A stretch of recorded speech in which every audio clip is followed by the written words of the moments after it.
So here we go. Welcome to Is that okay? At Home with the Fishers, starring Nicola and Chris Fisher, RPT. Woo! And with our special guest this week, the flaming turner, Nick Madeley. Hi, Nick. Oh, hello. You had to say my last name, didn't you? I think it's a great name for a maker. Not, to be honest, not that many people know it, because when I do tell them, they always go, him off the telly. No, I'm no relation to him off the telly. I just thought it was a good name for a maker. Maybe. Yeah. It is. Yeah. It is a good name. Yeah. So, welcome. It's great to have you on our podcast. So, without further ado, let's have a chat about you and your making. So, will you just tell us a little bit about you and the sort of things that you're doing at the moment and what type of things you've been making? Well, at the moment, I'm normally doing pens because of the size of my workshop. I can't get like a decent sized blanks in there because I haven't got the room for them. Where pen blanks, I've got plenty of room for them. I've got loads of them on the wall. Yeah. I do get the odd occasion where I am doing a bowl or something like that because it's just a log I've got outside. So it's only got a lot of cracks in it and stuff because I always forget to seal the ends. My own fault. But I've recently done, well, I don't know what the name of it is. It's a weird shaped one that's got two metal pegs in the middle of it. I did put a picture of it on Instagram. If Wayne's in the chat, he'll probably know what it's called. Because he called it as soon as I was turning it, what it was. Because I wasn't telling anybody what it was because I didn't know what it was. Just call it a piece of art, yeah. it is a piece of art in a way. But that's what I'm doing really is bowls. Well, the odd bowl, mainly pens because it's the main thing I try and sell. Yeah. Even though you're just making, this limited range, you still, because we're talking briefly before we came on air, you're still having lots of fun with it and you're very passionate and you can only do what you can do with what you've got at this moment. And the important thing is, you get in your workshop and, you're having fun and you're creating. So, don't beat yourself up too much about, I'm only doing pens and bowls. You're still in there and you're still making and, you're getting that creative release and that therapy that so many of us depend on. Different things because I've got a pen that I've turned that's soap. I've just took a bar of soap, drilled the holes in it and turned that. I've got one that's crayons, wax crayons. That's not very good to sand because it overheats. But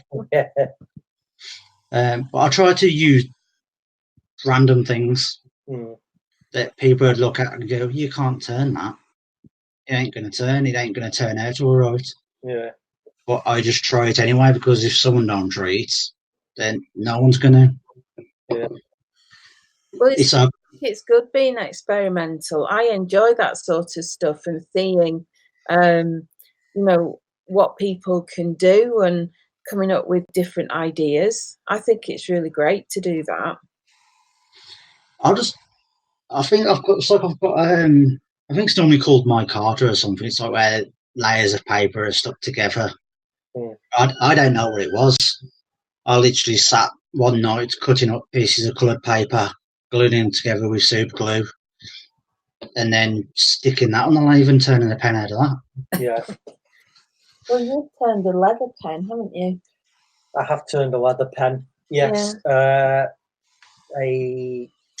artisanal leather worker we know who'd made a couple of leather notebooks for you, and he'd made my man bag. He gave me a load of circular offcuts of leather. So I glued them all together so it formed a long cylindrical blank and turned a leather pen out of that. And I gave that to Nicola, as I often do these experiments. But it worked and it felt really well, and it sanded well and it polished up and burnished and everything. So there you go. Get some scraps of leather, Nick, and glue them together and have a go at a leather pen. Yeah. See, all my projects that I've got on my bowls are up the stairs. Mm. The other half says, have you got that sign up the wooden hill? In our house, it technically is a wooden hill because there's a bowl or something on each step going up the stairs. All right, is that your gallery? Yeah. It's because I've like made different things that, I haven't done a video on it because, one, I didn't know how it was going to turn out. So it was like, right, I ain't going to film it. I've just stood there turning away and it's turned out right. And then I've looked afterwards thinking, I should have recorded that one. Yeah. So I know how I've done it. Yeah, yeah. Because that's the main reason why I record stuff. It's not to put it up on YouTube. Right? That's what it wasn't, to put them on YouTube originally. It was just so I could look back at them to see how I've progressed and how I've done something. And then I decided to put them on YouTube for everyone to see, so then people can sit there, point and laugh, because I've failed on some. Somebody said to us, didn't they, to record everything? Who was that? Can't remember. Yeah, somebody a while ago said record absolutely everything that you do. And then I started doing that now. So yeah. I think at the moment on my laptop downstairs, I think I've got 3 projects recorded. It's part recorded because I'm still waiting for things to turn up. So I can't carry on with them because I haven't got the stuff to do it. Yeah. But as soon as I've got it out, then I can carry on doing it. So tell us why you called the Flaming Turner. Well, the turning one's a bit obvious. But I like fire. Right. So I just thought, eventually I'm going to get I've got a pyro already, for a little pyro pen, but I don't use it that much because I like the ones where you can hold it from near the nib. Yeah.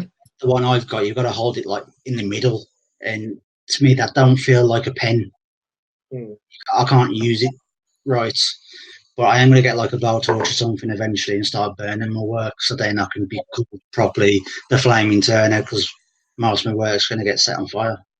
Oh right, yeah. So you're going to start scorching. Yeah. Because Martin Saban-Smith does a lot of that. Yeah, and, I've got one. You won't be able to see it because we're on you, but you might be able to see me. There's on the table at the back, we've got one that's got scorched edges, and I really like that. I think it's a really nice effect.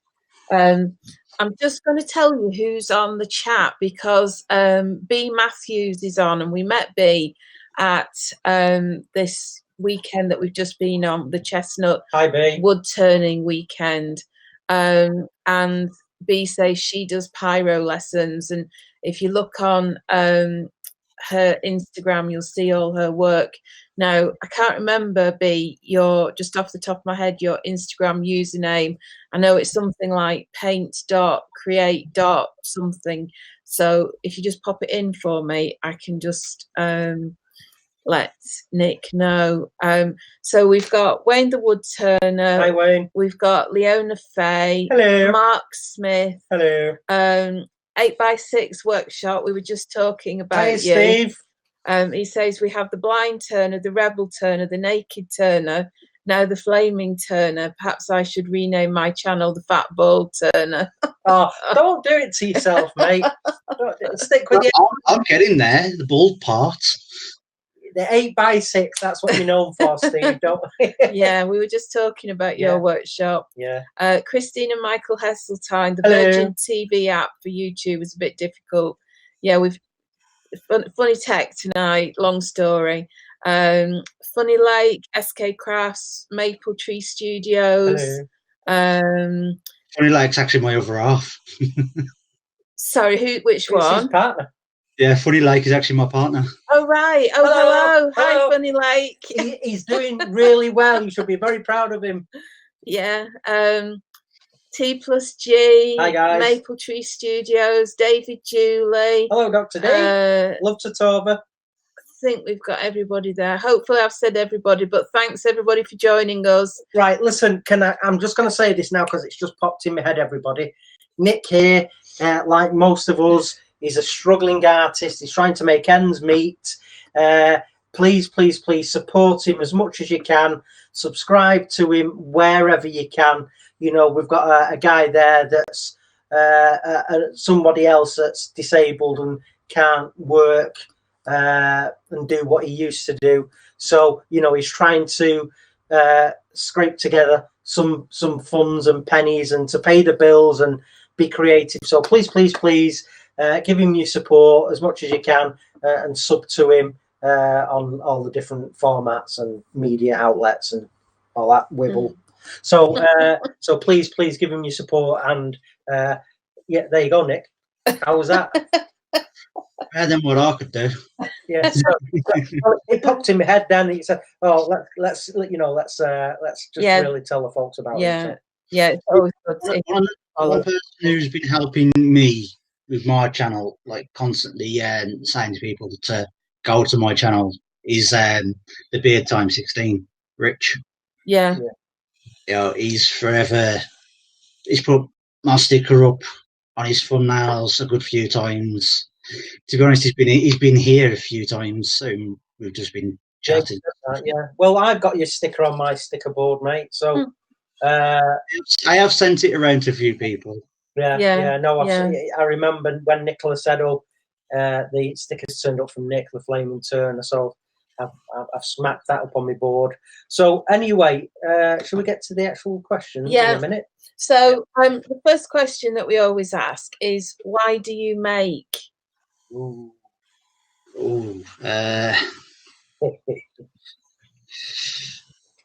pass time away, I'd say, to forget where I am, to try and put bread on the table, should I say. Yeah.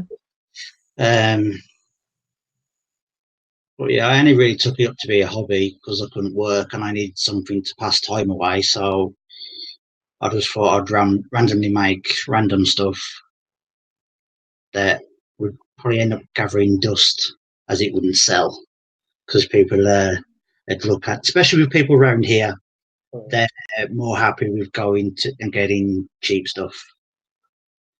So my audience is not around here. I can't say anything to anybody around here because they're too cheap.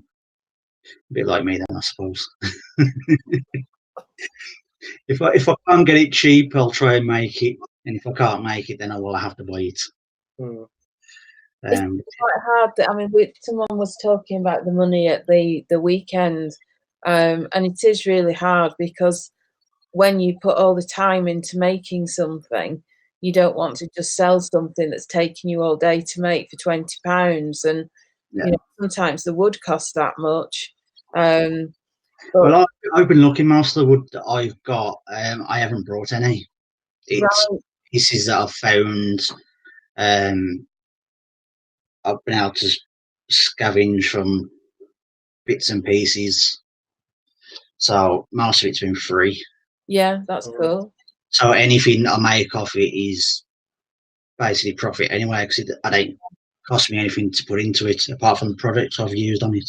Yeah, which is, you know, pennies really when you think about it. A couple of pence of, you know, friction polish, or a couple of pence of sanding seal, or a couple of pence of beeswax. Apart from when you make a flower bowl, it's got resin in it, and then your partner feels like selling it for half price, and it's just like, it's got resin in it. Why have you just sold that for half price? Yeah, it is a tough one, you know, to sell it at the right price so people want to buy it, but not, you know, shortchanging the amount of time and effort and love you put into it. So it is a tough one, you know. Yeah, I don't want to. I should have looked at my pens that I've got, and he's looked at the prices, and he's both said to all of them, they are reasonable prices. Yeah. There was one that I got that he got similar of it. He went, I've sold that then my end for more. Mm-hmm. So it's just like, okay, I'm guessing, again, it's the people around here, they're all cheap. So they don't want to pay with my pens. They'd rather go down to the pound shop and go and get a pack of 10 for a quid. Yeah. It is finding your right audience as well. Yeah. And people that appreciate the skill and craftsmanship that's gone into a piece. This fair I did a couple of weeks ago, there was that many people coming around going, oh, you've got some nice talent, you've some nice pieces, and I'm standing there thinking, well, why not buy something then if you think it looks nice? They're right kicking the balls when they say that, isn't it? It's we've done, like most of the woodturners that are listening to this, you've done some craft fairs in your time, and oh, isn't that beautiful? Oh, I do love wood. Oh, you're so clever. And they walk off, and you're thinking, why I are? It's the amount of people that look at me pens and go, oh, them look really nice, got a nice shine and stuff, and then just say that and walk off. Some of yours they could even wash with. How good's that? Well, yeah. Especially the soap one. And the thing is, I even got Rich to actually smell it. So I said to him, your name, can you guess what that is? And he was like, looked at it. No. Took one sniff of the middle, and he was like, that's soap. Yeah. Yeah. He just looked at me and went, how have you done that? I know. He's mad as Steve Twidell, you aren't it? So we've got a lot of people on the chat tonight, and I suspect all of these people must know you. So the next question I've got is, what has the maker community given you?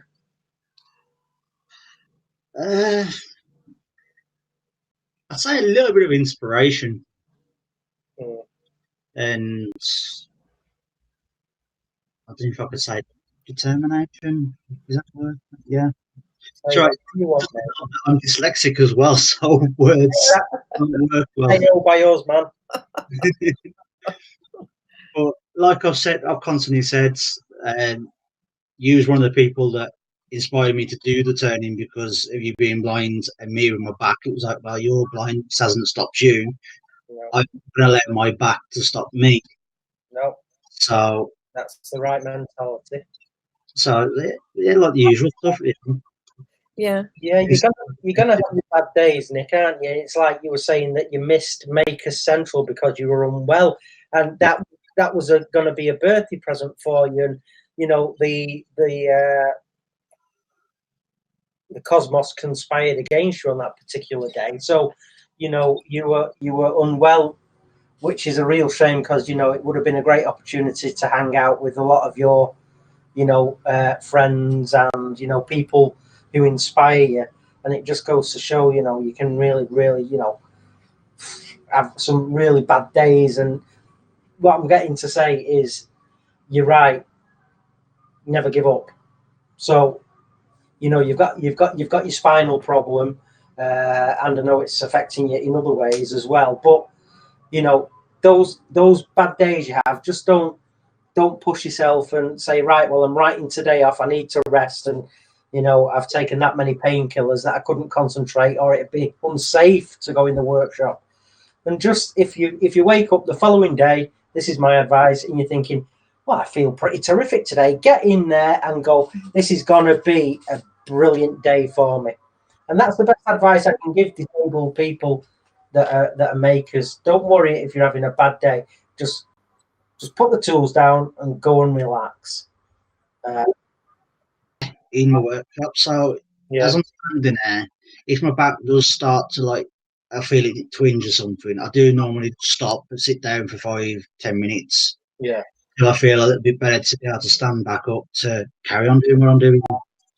But sometimes if it doesn't lift off, then I'm just like, right now, I'll put the tools down, I'll go and sit upstairs and chill for a bit. Yeah, that's the best thing to do, my friend. Definitely. But I know I did get a nice gift. I think it was last week. I've just seen their little emoji that Andy's just put. Unicorns are haunting me.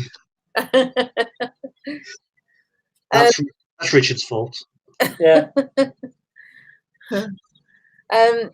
So we've talked a bit about, the things that you make. Is there anything in particular that you really love to make? Random stuff, really. Yeah. I just like making the stuff that people don't think that could be turned. Yeah. If I can get it on the lathe, I'll try and turn it. Yeah. If it flies off the lathe and hits me, then I'll just put it back on and try again. Because I did actually have a piece that's done that. I've got a clock in the kitchen that I've done, and there was a hairline crack in the middle of it that I had no idea was there. As I'm turning it, didn't catch nothing. It just kind of went pop in half, bounced off the walls, and all the other half heard was a big, massive bang, like a gunshot or something, as it was bouncing across the workshop. I literally just glued it back together, waited till the next day, and stuck it back on. Yeah. If it flies off, I'll stick it back on. Yeah. That's what super glue is for. Yeah. Yeah, I mean, really, this is one thing about, the nature of wood. It can have problems deep inside that you couldn't see unless, you had X-ray vision or something. So, yeah, the best thing to do is, like I used to do, is just sit down for a minute. And I used to think, right, well, why has that happened?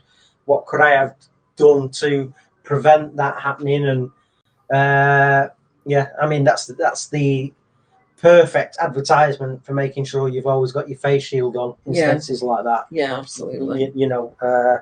So yeah, wood sometimes just decides to let you know that it can be in charge for a couple of minutes. So new challenge on my lathe where I was using nothing but the skew. I was getting close to throwing that skew out the window along with the lathe because it just didn't want to agree with me. But I was like, no, I'm going to do it. I'm going to use nothing but the skew. I will get there. And I did. I got there eventually. Yeah. Yeah. That's the point of giving up. Yeah, I have had some low spots, but like everybody does, everyone has their low spots, and most people have just got to get through it, carry on.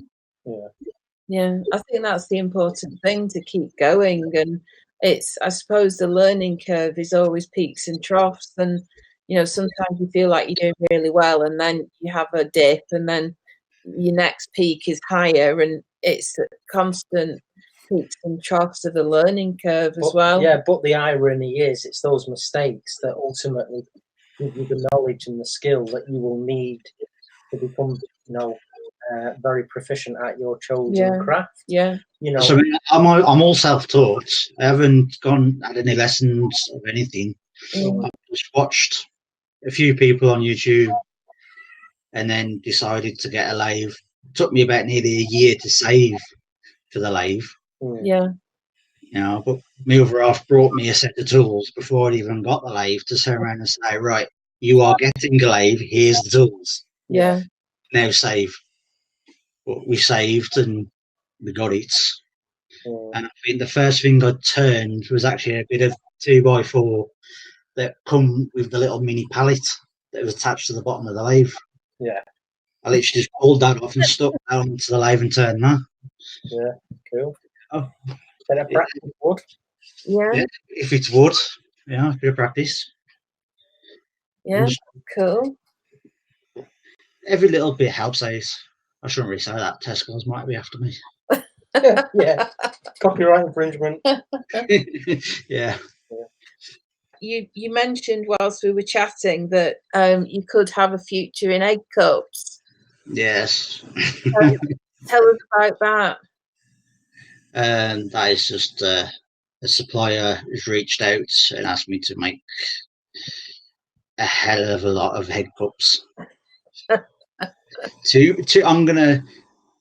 think, to be honest, I'm gonna give them more egg cups than they need because I'm gonna lose count. Yeah. I'm just hoping I've got the space for it. Because if not, then I think I'm gonna get nagged at by the other half. There's too many egg cups around here. Can you get rid of them, please? I suppose you could always deliver them in instalments. Strings and blings, Jen's woodworking and things says, how long have you been turning? When did you start? I've actually put a reminder in my phone ready. It'll be 1 year November. Oh, very good. Wow. So I've been turning for less than a year. Wow. And you've already got your first big order of a gazillion egg cups. That's not bad going. I've had me a few commissions now here and there where people ask me to make one. I've actually got one in the workshop at the moment that I'm waiting for the pen kit to turn up. Right. So I've got the blank ready. That's all done. Yeah. But because I normally work in slimlines, when I'm doing them myself, it's slimlines because I can buy them in bulk. When I'm doing a commission, I normally buy like a Sierra or something that's not a slimline because they look better. Yeah. And so this person asked for one. I was just like, yeah, okay, I can do it. Yeah. Leona says, not bad going at all. Well done. And yeah, it is. I mean, to do what you've done in a year is brilliant. Bespoke says, fair play, Nick, doing great. Just tell people where they can find you. YouTube, Facebook, Instagram. I have recently started a Pinterest thing. Oh, right, okay. Cool. And are they all Flaming Turner? Yeah, it's all the Flaming Turner. I have no idea what the Pinterest thing is. Ralph kind of said to me, "Oh, do a Pinterest thing." I was like, "What's that?" So I just loaded it up and thought, "Oh, I'll do that as well." Yeah. People getting into me. It's a good one to put pictures of things on. Yeah. So you can put pictures of your wood turning and link it back to somewhere where people could buy stuff. Well, actually, it's just hit me. Something that people won't know about me. You said my surname at the start. Yeah. If everything stayed the way it was, my surname would have also been. Say that again. Your surname would also have been Fisher. Oh, right. Oh, right. Granddad's surname is Fisher. Oh, right. Okay. Yeah. Until he went abroad. Now we don't see him, so. Oh, right. Okay. Yeah, he kind of left. So that's one thing that people don't know about me. Well, there you go. So you could have been related. Could have been related. Yeah. I mean, obviously, these Fisher, you're either sort of like from the German side or Scandinavian or Danish. You know, we're Danish. But I'm half Irish. Well, that's fine. My on my mum's side, all my aunts and cousins and my nan and everything was from Ireland. So yeah, I'm Irish, Danish, English. All I know is that I'm Irish English. I don't know what else there is. I haven't decided to do the DNA thing. Yeah. It costs money at the end of the day, and it's money I haven't got. Yeah, it's about 60, 70, 80 pounds. Yeah, something like that. So yeah, spend it on something else. Yeah, some set of tools for me. Yeah, that's definitely more important. Yeah, keep your turning going. Yeah, that was it. Yeah. Well, it's been really great talking to you and finding out more about you. And I'm amazed that you've only been turning for a year. I think that's fantastic, and you're doing so well. Just keep it up, and we look forward to seeing all the things you're going to do. Person that most people have meet. No, I don't do a lot. I don't get around, mainly because I can't drive. If I was able to drive, I would probably be at every single event, make a thing going. But unfortunately, I have to watch it from the safety of my home. Yeah. Well, it's a bit boring. I think the beauty of the online community is you can engage with so many people, and I was just going to say that. Yeah, you know, it doesn't matter. Well, it's like the people in the States. You can still engage with them even though, you know, we're not in the same country. So, you know, we are very lucky. I was going to say, well, thank the Lord for social media. Yeah, absolutely. Everybody's saying keep doing cool stuff, keep up the great work. You should be proud of what you've achieved in a short time. Well done. Good luck with everything. What I'm going to do is I will personally, you know, there's no guarantee it'd be new, but I'm going to rack my brains, Nick, and think of something that I could possibly send to you that'll just, you know, no, shut up. So, I will. No, mate, I'm happy to help. You know, when you're struggling, and you know you have periods when you're unwell and you're trying to feed the wife and kids, and you know you've got this bit of production turning coming your way. You know, it's nothing more than, you know, us makers helping, you know, the community. So you're not the first person that's had it done for them, you know, and you won't be the last. So I'll get Nicola to get your address, and I'll try and find something that I can send to you just to help you save a couple of pennies and, you know, use it for other things. So I would also say, if anyone else is out there and, you know, they might have something that, you know, you could possibly send down to Nick that you no longer use, you know, we can. He come and drop something off to me. Yeah. So, well, I'm just saying now to people, if you've got something you don't use anymore and you think that Nick could benefit from it, and it'll just keep him in his workshop for a bit longer, get his address and send it down. I'm going to try and find something and send it down. I do get the other half to get into the shop as well. I get her to have a try at it. Yeah. That's good. Okay. Yeah, she has done a live. Tools. She did do a live herself on my channel. That was just her turning a pen. Oh, right. Listen to that. Yeah, I missed that one. I did drill it and glue it together and put it on the lathe for her, but she turned it. She picked the colours for the resin and stuff like that. So she picked it, she turned it. I just kind of put it together. Yeah. Right. Okay. Yeah, that's a good idea. That's cool. Well done. So I just need to ask you to answer that question again about your mohawk, because I think we must have disappeared whilst you were answering that.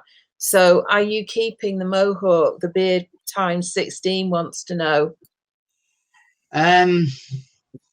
For now, yes. I'll keep it for now. Because to be honest, I think I've seen most of the makers and not one of them has got a mohawk. So I think that if I grow mine, I'll stand out. Yeah. And you could colour it. I have actually done that to my beard. Yeah. I have actually coloured this. Oh, thought it was there. I have actually coloured this. I've coloured it orange, and it didn't look well. So I'm just gonna keep it to its black. Yeah. Well, with the mohawk, once it's grew out a little bit, I probably will colour it. Sure. I'm just not orange. Well, thank you so much for joining us tonight, and I hope you'll stay with us whilst we chat about the week and pitch in where you like. But it's been really nice finding out more about you and hearing about all your wood turning. Yes, and it has. We will be in touch to get your address, and we'll ship something to you. Yeah, we'll send something down your way, mate, just to keep you going for another day or two. You don't have to, but thank you. No, I don't have to. Yeah, it's a done deal. It's a done deal. So, keep you in your workshop for a little while longer anyway. So, well done. Yeah, absolutely amazing talking to you. Thank you so very much for coming on. And you know, we should be very proud of, you know, only been turning, you know, months, and you've already had, you know, commissions and orders from, you know, an outlet for, you know, like I say, a gazillion egg cups. So well done, mate.